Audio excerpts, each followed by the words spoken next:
Hello, WiCCD members. My name is Maya Shukeri, and I am WiCCD's Education Committee Director. I'm happy to introduce our series, Finding Your Niche. In this series, we will interview female criminal defense lawyers who practice in a specific area within criminal law. The goal of our series is to highlight the work and accomplishments of female criminal defense lawyers, but it is also a way for us to introduce you to specialty areas within criminal law. We hope we can help you find your niche. Enjoy the series.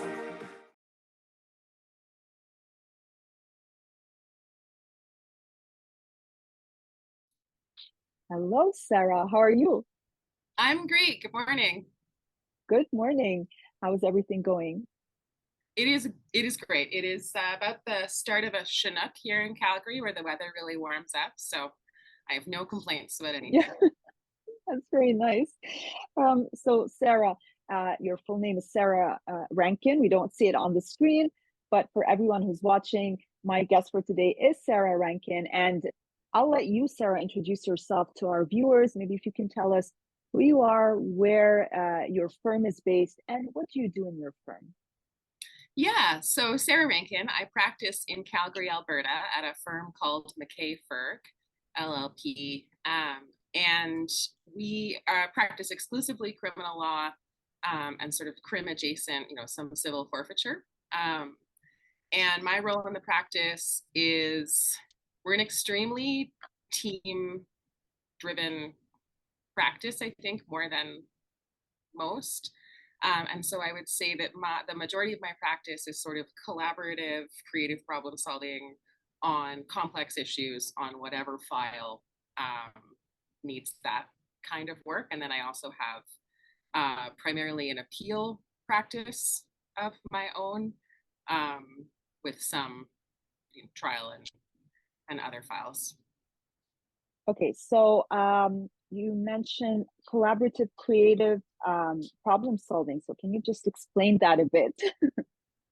Yeah, so I would say the firm as a whole, typically our practice is more large, complex files, a lot of drug files, white collar crime, but it can be any file.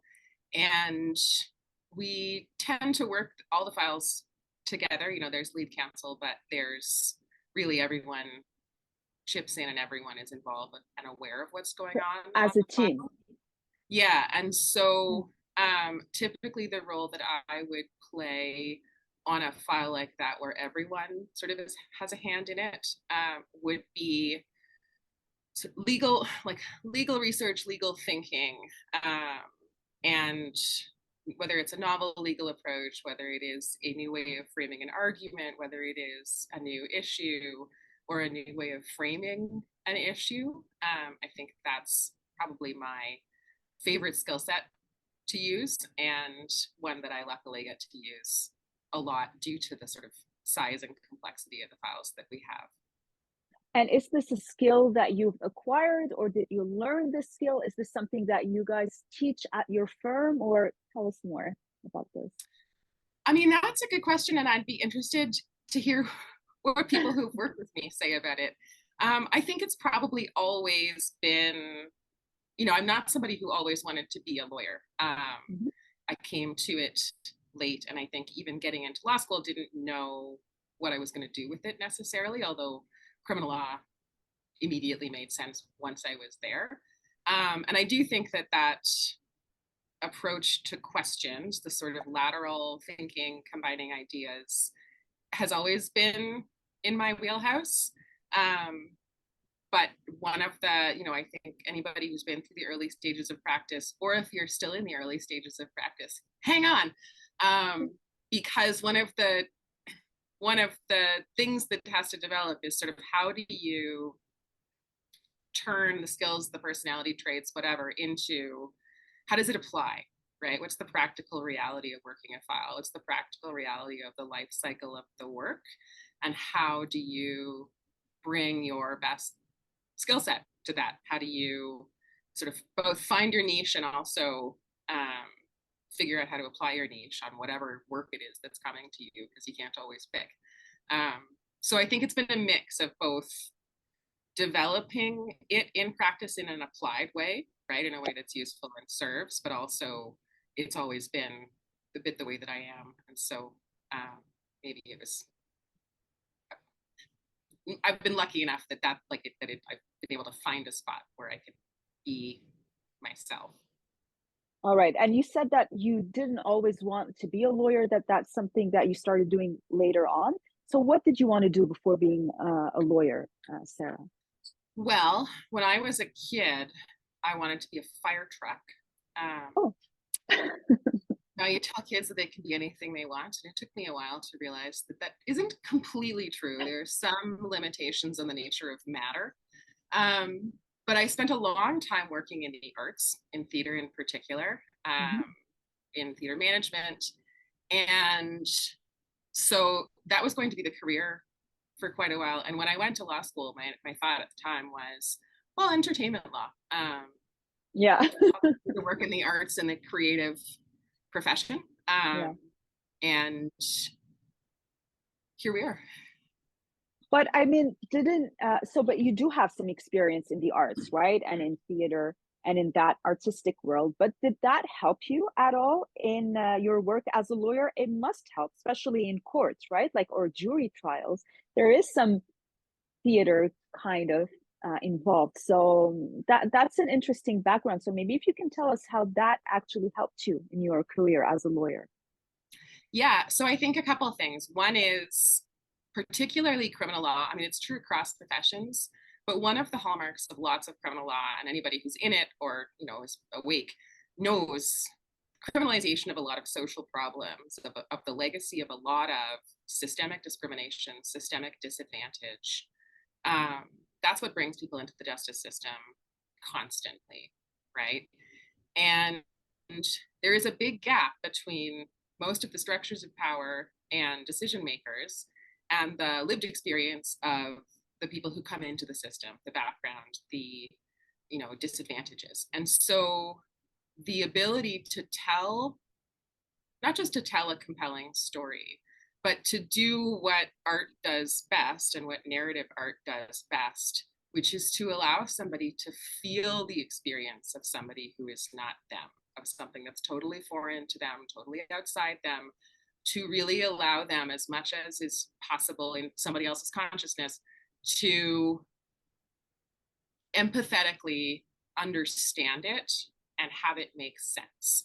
Because I think if you spend a lot of time working with people who have trauma, and so many of our clients do, the choices that they're making in that situation do make emotional sense, right? But they make emotional sense in a universe that's foreign to a lot of people.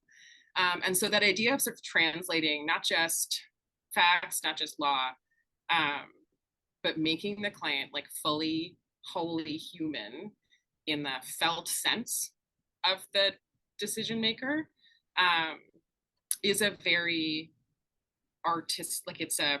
it's a thing that art does very well. And so I think a lot about those parallels.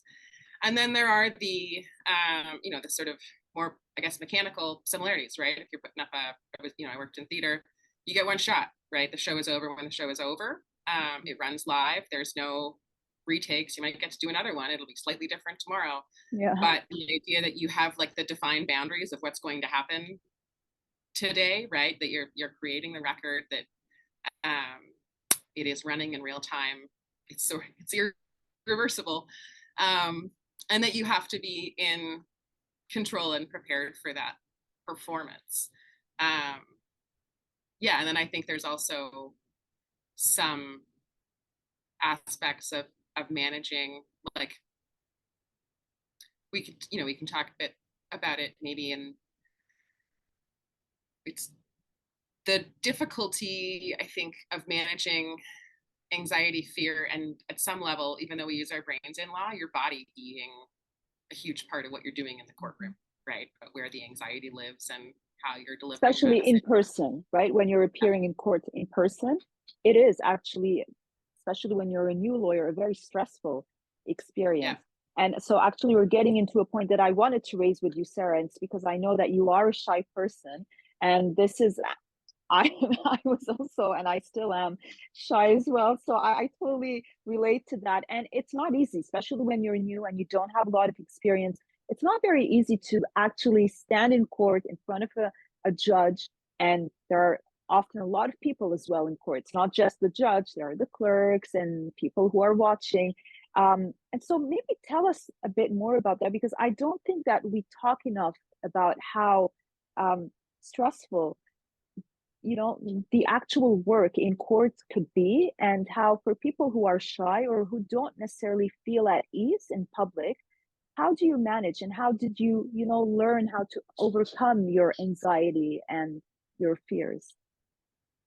Yeah, I think that's right. I think that we have, and it's fading some, but still, I think our most prominent sense of who a lawyer is, what a lawyer is like, is a kind of old school, big personality, um, bravado, whatever the stereotype is.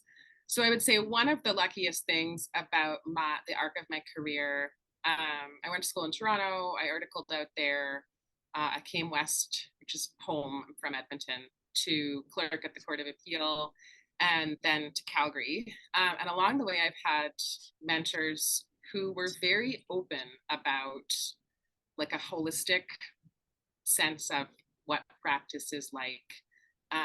There was no sort of sugarcoating or hiding the way that it can take a toll, and the way that you have to manage that, and that being not, it wasn't a secret, it wasn't a surprise. Also, it wasn't, there's no sense that it's overwhelming, right? It's completely manageable, but it is a part that you have to actively manage. And then also like a really clear, consistent message, and nobody was doing it on purpose. I think it's just luckily, and probably really excellent people have a sense that litigation skills are skills, right? There is some aptitude, there's some innate something, but the majority of what makes a person really good and makes a person develop is a set of skills that you can practice, you can acquire. And so the idea that, and that, the difference between thinking, oh no, do I have it or not? And am I getting it? Is you've got control over whether you practice, right? You've got control over whether you learn. You've got, if it doesn't go quite the way, you can get curious about that. You don't have to think, oh no, I'm doomed. And so there's a real agency in that. And then also I think the way that, and maybe it's the past career and being around people who had to really manage themselves. My sister is an actress, and trained in singing, mostly opera. The way that you have to sort of know and have control over your body to make it do something else, right? To become a character, to sing a song, whatever. That it's always there. And I think that we, as much as law is an intellectual practice and an intellectual job, I was always aware that when you go into a space, you are like, there's something physical happening in the room, right? Everybody, there's a reason that we want witnesses live and not by Zoom. And it's a bit ineffable, and the research is mysterious on whether it makes any difference at all, except that there is a difference when you're with people. And so the idea that like, you think you're having an intellectual experience, actually your body is freaking out because you're doing a new thing. And that you have to manage that to perform was like something that was clear to me, and also something that was reinforced from mentors. And then I guess in terms of overcoming like, a sense of being not necessarily the most confrontational person by nature, I think a couple of things really helped. One was having early mentorship. Before, I worked for an incredible lawyer named Hirschwolch, and his wife, Sheila Martin, Justice Sheila Martin. And before my very first ever trial as a lawyer, we were chatting about something unrelated. And the advice she gave was, you catch more flies with honey. And so the sense that you don't have to be you don't have to perform any particular version of a lawyer, that there is real utility in being effective in much more subtle ways, and that you are going to find your own personality. And, you know, you see, I saw that at the Court of Appeal too, right? You'd see lawyers who came in hot with every witness. And I was lucky enough to be able to talk to judges afterwards, because in the room you're thinking, oh no, do I have to do this? Is it going to go like this all the time? And then you'd talk and they'd think, I have no idea why that lawyer yelled at that witness, or I have no idea why that went like that. That was a helpful witness to them and they got nothing that they wanted. And the sense that like nuance and finesse plays much more of a role than you might intuitively think that it does if you have inherited a sense of what a lawyer is. And then I think I just take a lot of solace and energy from duty, right? That it's not about me. I don't have to, I'm not going in there to perform as a lawyer. I'm not going in there to be the show. I'm going in there to perform a service and to be as effective and useful and excellent as I possibly can, to do things that are really important and that are like life and death for the people I'm doing it for. And so I think it helps to sort of take that focus off of yourself. Yeah. Like, you know, if all you're thinking about is what are people going to think of me? What are, you know, how am I going to, then you've lost the plot, right? It's not, that's not the question. And so you need to, you know, manage fear and stress. And I think that's a big part of early practice. In order, you can't ignore it, but you have to manage it so that you can show up with the clearest, best judgment to do the thing that you're supposed to do. And, you know, maybe enjoy yourself in the process.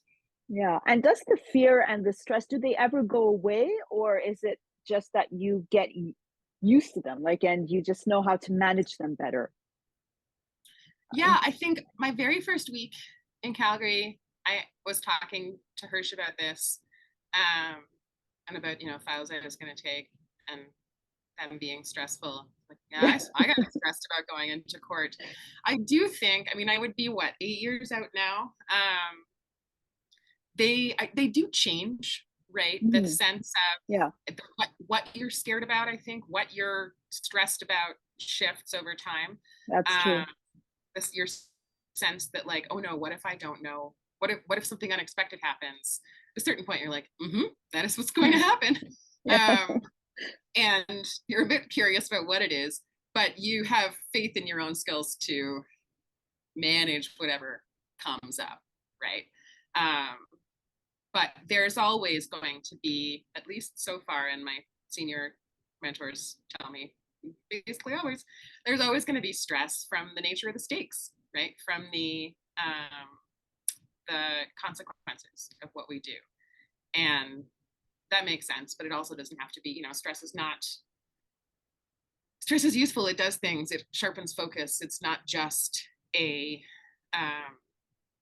doesn't just work to our detriment, right? It serves a purpose. And so if you can figure out how not to be tortured by it, it can be a tool.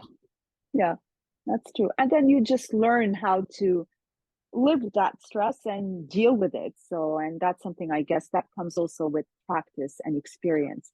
But Sarah, so it seems here like, so we've had some glimpses here into your life. So you seem to have a very interesting background, very artistic. You mentioned your sister is an actress, and you yourself, you had experience doing theater. So tell us some more about that. So I know we heard a bit now about you as a lawyer, but tell us more about you and your background, your family. Do you come from a family of arts? Like, like your sister is an actress, but your parents as well, were they actors or in the arts at all? No, I mean, I would say we definitely had a lot of creative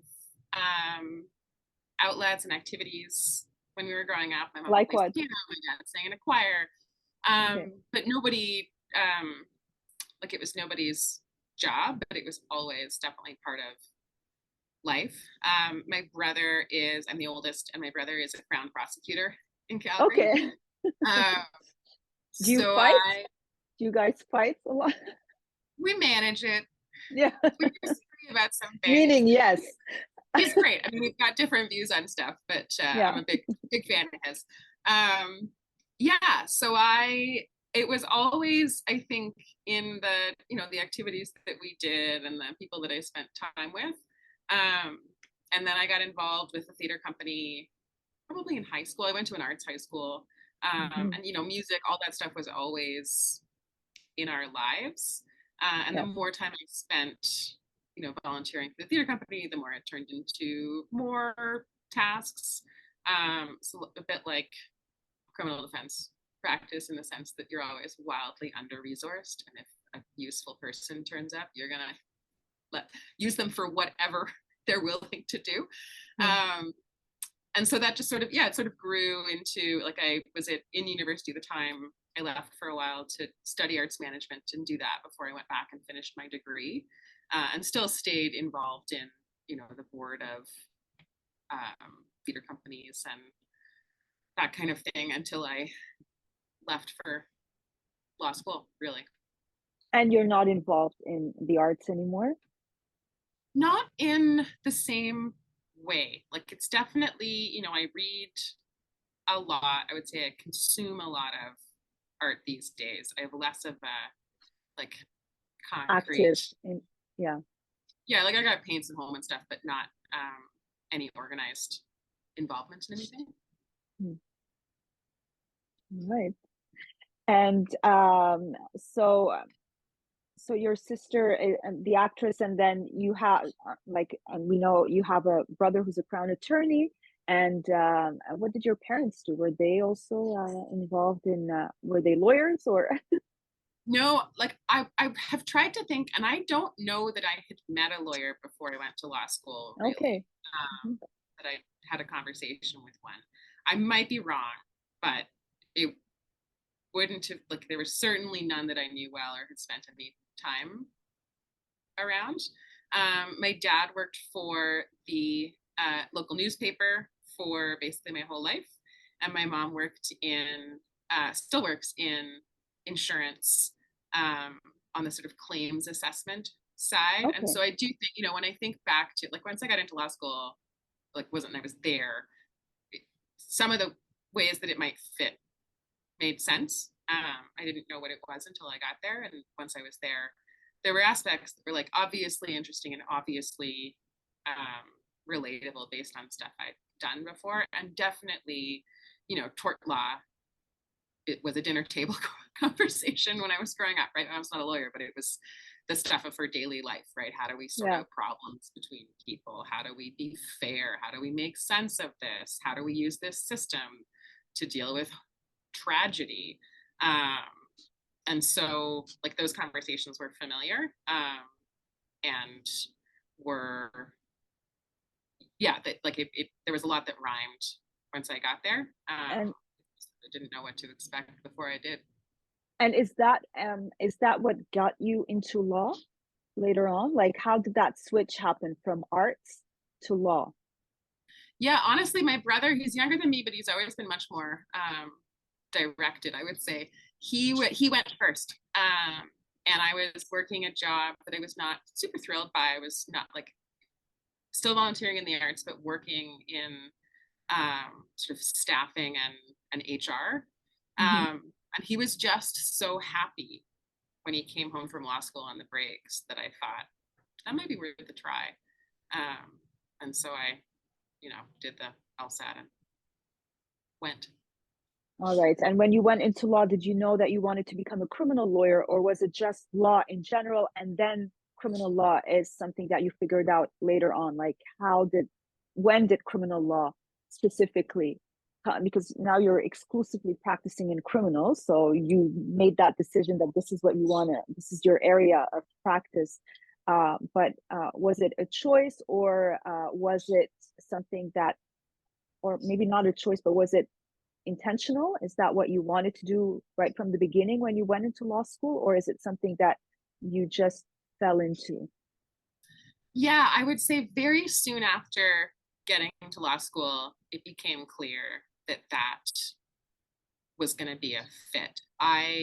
When I got there, I was one of those people who was like, I don't, maybe I won't practice, maybe I'll use it. Like, I really didn't know, because I didn't really have a model for what a career in law might look like. right? I didn't have a lot of exposure, any, to what people were doing with their law degrees, and what might, I think when we talk to soon to graduate students, I feel like lots of us who do that mentoring work talk about, there's the subject matter interest, and then there's the practice, right? What does the life look like if you do this area of law? What does it actually involve? And I didn't know that part, but I had my small group in first year was a criminal course, and I was lucky to end up with a prof who was, who I just adored, who was cross-appointed at the criminology faculty. And so as we did some, like I RA'd for him in the first summer, and before the end of first year, he encouraged me to apply for the joint degree. So I started a joint master's in criminology and sociolegal studies and law degree in my second year. And I think, before halfway through first year, a lot of the things I talked about earlier in terms of who ends up in the justice system, are we talking about social problems in this area of law, the stakes, the legal issues, the social and political questions, the work directly with clients one-on-one versus, institutional clients, all of that fit really clearly. And I didn't really think about anything else for the rest of my time in law school. And obviously this is something that you enjoy doing right now. It wasn't the wrong decision. Love it. Yes. Well, thank you so much, Sarah, for your time. I know you have a very busy day, so I really appreciate you taking the time. Just like all our guests, I know it's not easy for a lawyer to make time for anything other than work. So thank you so much, and for letting us know a bit more about who you are. It's very my pleasure. Thanks so much for asking. It was really great to talk to you. Nice talking to you too. Thanks.